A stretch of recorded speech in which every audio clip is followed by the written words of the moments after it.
Sorry, y'all. I'm not sure my phone is doing.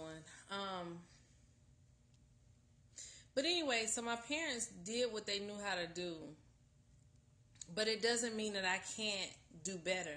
And I pray that my children do better than I'm doing by them. Um, because there's always room for improvement. But the room for improvement is going to require, I know, it's going to require that we look at ourselves. So most of the solutions can be found by looking at the self. Most of the solutions can be found, thank you for sharing. Most of the solutions can be found by holding up the mirror.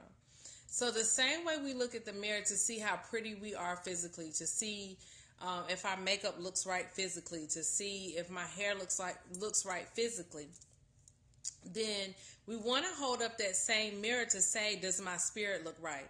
Does my behavior look right? Do do my interactions with my sisters look right? Do they look balanced? So while I'm sitting up here saying that, and Tasha, I'm using you real quick because I know you're not easily offended.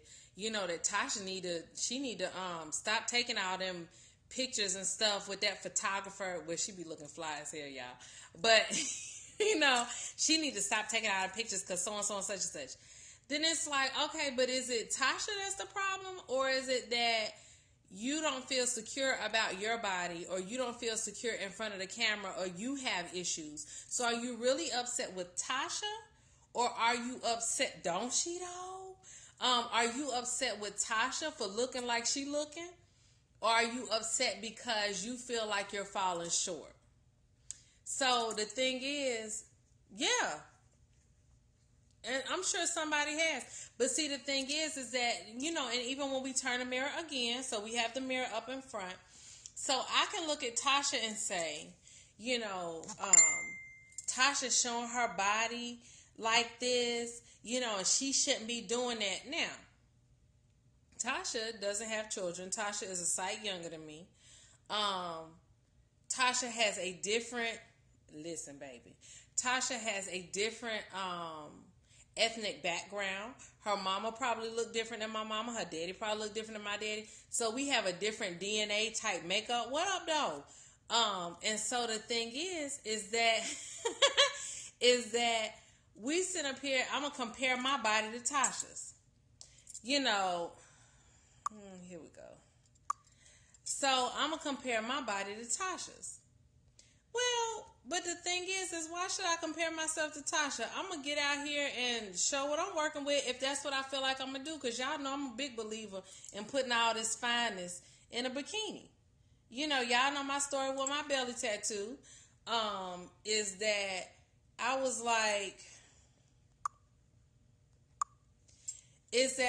like, well, I'm going to just sit up here and let me decorate this belly. Because it's not, you should. It's not for me to look exactly like her. It's for me to feel good, everybody who playing. It's for me to feel good about myself. It's for me to feel good about the body that I have, for the one that I for the one that I have created for myself, really. And so the thing is that when I look at Tasha and I say, well, she shouldn't, listen, that's my plan next. She shouldn't. Then what I'm saying is that I really have an issue with myself. And so we have to, we don't have to, but it will be really good for your self-work to examine that. So when you look upon another woman in judgment, really understand that it would do you more good to examine, why do I feel like I need to judge her? Why do I feel like comparing myself to her when we come from two different lineages? We come from two different, our DNA is completely different. All those things, but I'm going to compare. Nature always favors diversity. Nature always favors diversity. So because y'all know I always go back to nature for everything.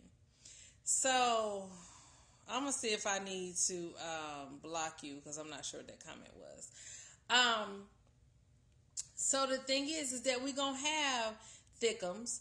We're going to have slim ones. We're going to have short ones. We're going to have tall ones. We're going to have, ones with that thick, huge, tightly curled afro. And we're going to have the ones with the loose, long curls, honey.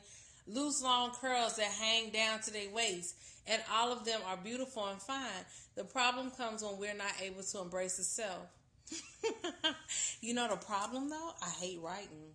I used to love writing, but I hate writing now. So maybe I can get, oh God, what's wrong with you? Bless you. I don't know. Girl, the trolls be coming out of everywhere. I don't even say nothing to them no more. Just bless their little heart. So, the thing is that it's really about working on the self. It's about knowing, Tasha pretty, but I'm pretty too. So Tasha got this big lioness mane, but my little short beady beads, they cute too, And so the thing is that understanding that that's all of it is beautiful. All of it is, okay, thank you. All of it is beautiful. All of it is wonderful. And it's diverse. And so the thing is that I just want us to hold up the mirror. Thank you. I just want us to hold up the mirror. I want us to do the self-work. One of the things, since we talking about physicality, is one of the things I ask people to do.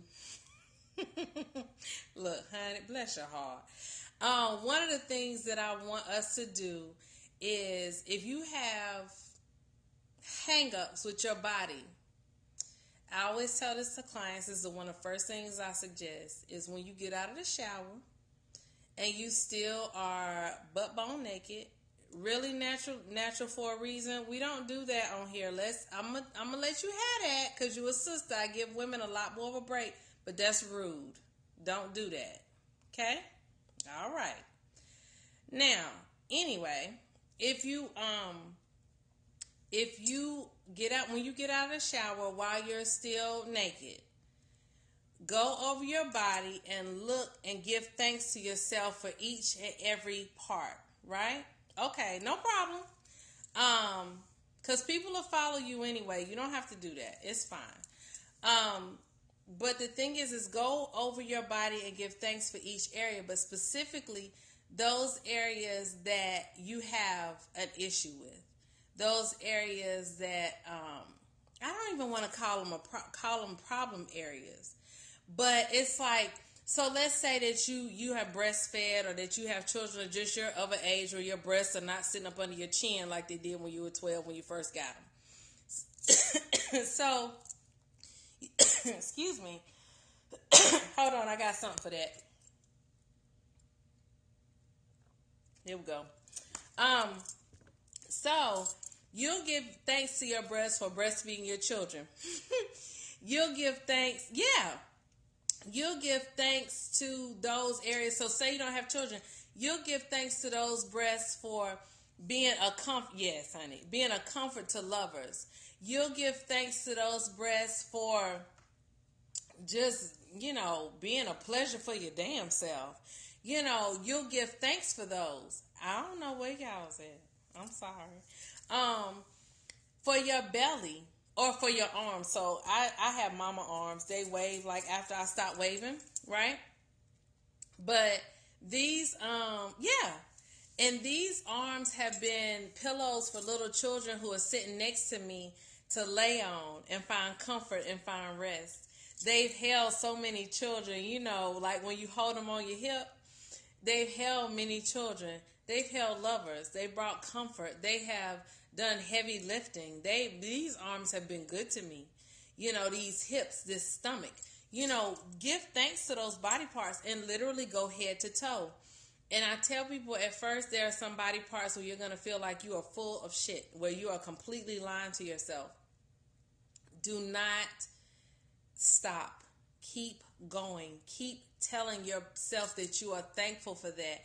If you have your stretch marks, thank your stretch marks for being nature's tattoo, for telling the story of either your puberty or the story of your childbirth or anything like that. Because I had stretch marks on my hips since I was like 12. And at the time, I hated it. But what I realized is that was my first step to womanhood. Them hips got a little thick on my little size 3 body. My little size 3 body. And that was when I got me some little piece of hips. You know, a little bit of hips. You can even give thanks for your pubic hair. It's one of the first signs that you're a grown person. You know, exactly. She say bigger jugs. Even listen, because mine are lopsided. My left one is bigger than the right one.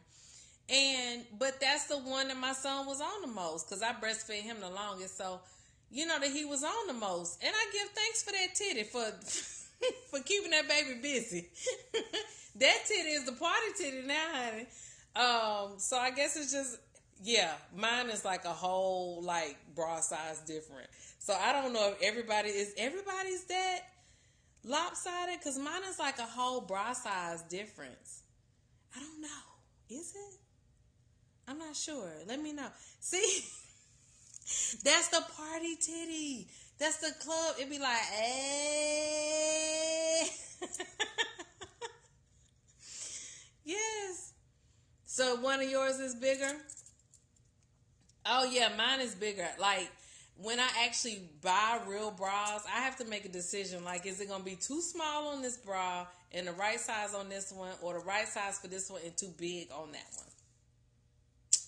Yeah, that's the kind of decisions I be having to make. So, what I will invite y'all to do is to do some mirror work.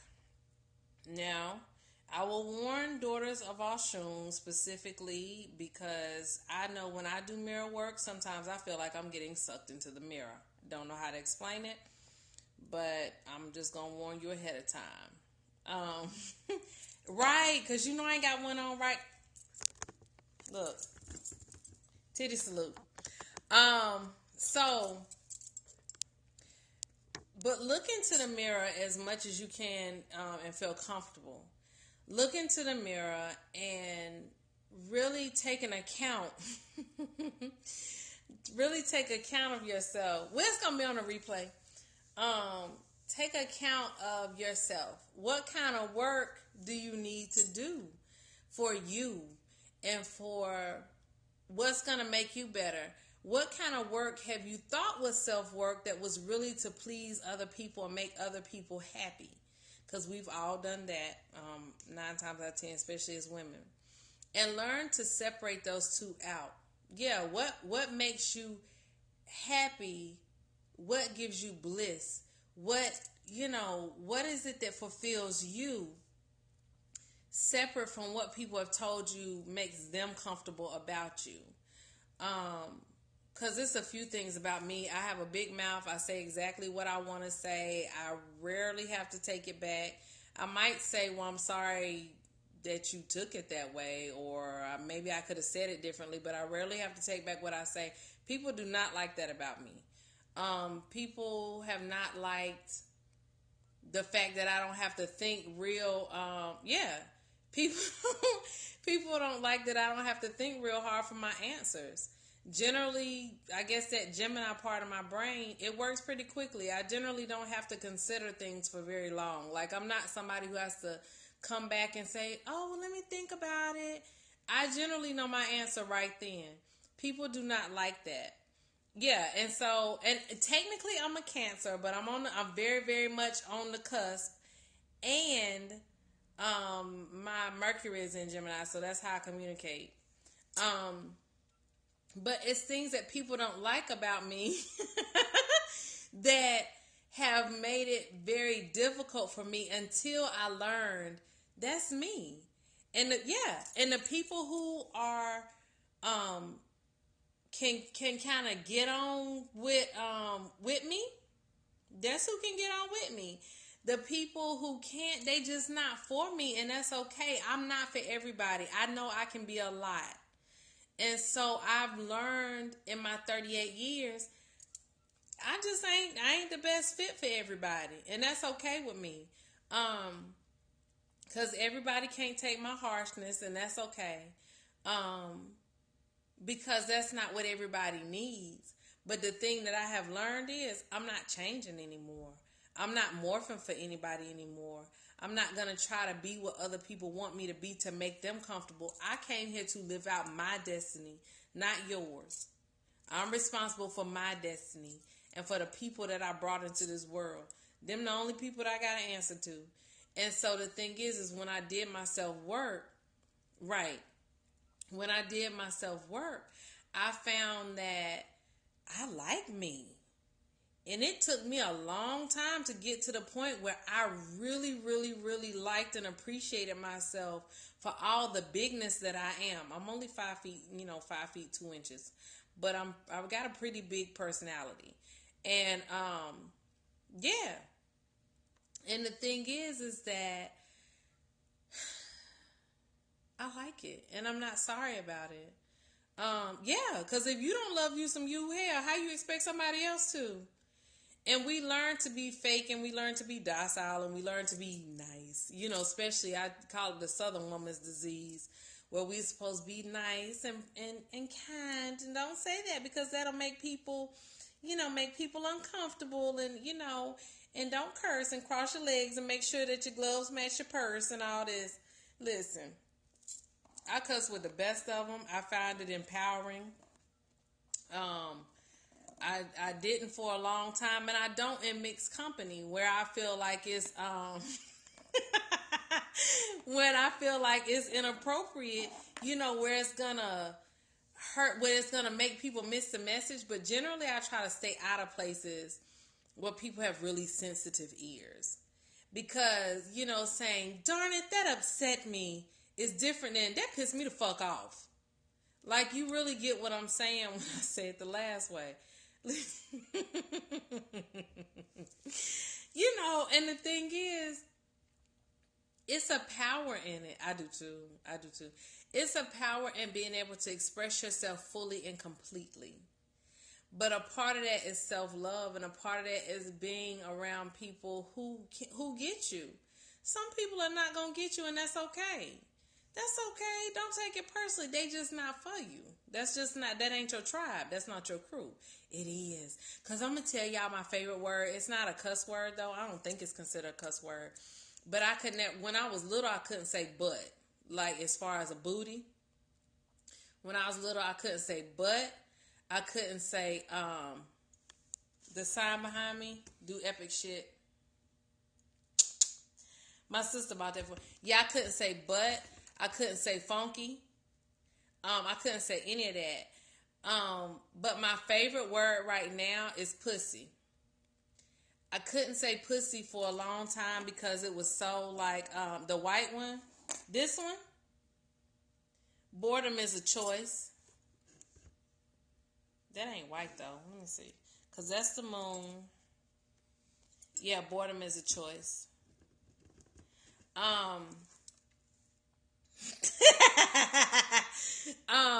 But I couldn't say, I wasn't supposed to say pussy. And when I started studying like the power of pussy, the power of yoni, whatever you want to call it. Yeah, it's like, and my daughter, oh my God, my 16-year-old, she like pussy power on everything. Like, she got it written on everything. She likes to paint like me, so she paints like nudes, and they got pussy hair and everything on the nudes and everything. And I just love the fact that she do you? That means you should probably say it. Say it. But it's like it it's an empowering thing just because people look down on it. So for me to say it is empowering to me. And so that's why I say it, because people don't want me to say it. So it's like, it's kind of like I was the one who wanted to break the rules. So that and fuck, because fuck is supposed to be the strongest like cuss word. So fuck it. Yes, it's always on fleek. It has to be on fleek. So, like they should call them pussy eggs instead of yoni eggs. So anyway, now that I've gotten completely off topic, but basically I want y'all to do some mirror work this week. I want y'all to get in the mirror And write down what you feel. I know. Write down what you feel. Write down what you experience. Write down what you think. At least do it once. At least do it once. To really explore yourself. Y'all are so stupid. At least do it once. Let me see. My kids both cuss. They generally don't purposely do it in front of me, but I got such a dirty mouth that I know they slide it in sometimes. So sometimes they do it, they don't even catch themselves, and I'm like, okay, stop it, but I don't really care. So anyway, this was supposed to be short, and as usual, I was on here too long. So anyway, I love y'all, and I appreciate y'all support, and I appreciate that when I log on, I get to interact with y'all's awesomeness. So, right, pretty much. That's pretty much how it goes. I think my daughter's favorite word is ass. I think she likes saying ass a lot. And I think my son's word is shit. So, yeah. But I think it's just the ages that they're at. Because, like, my son is like, shit. He thinks I don't hear him. And then when I say something, he's like, oh, no, I didn't say that. I said shoot. And I'm like, oh, so you think I'm so old I can't hear or what? And my daughter, because pussy isn't a bad word for her, then she says ass. I think it just has to do with body connection or some shit. But anyway,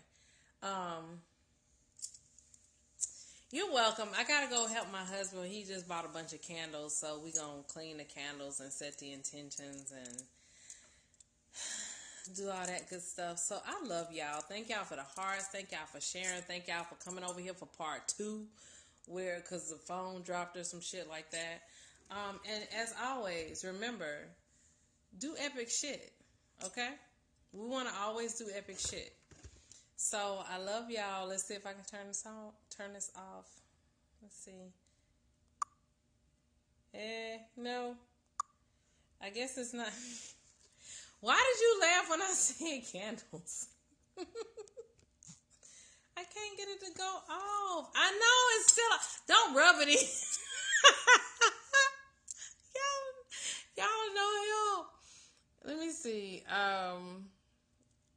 Y'all are no help whatsoever. Let me see. I'm gonna cut my phone off.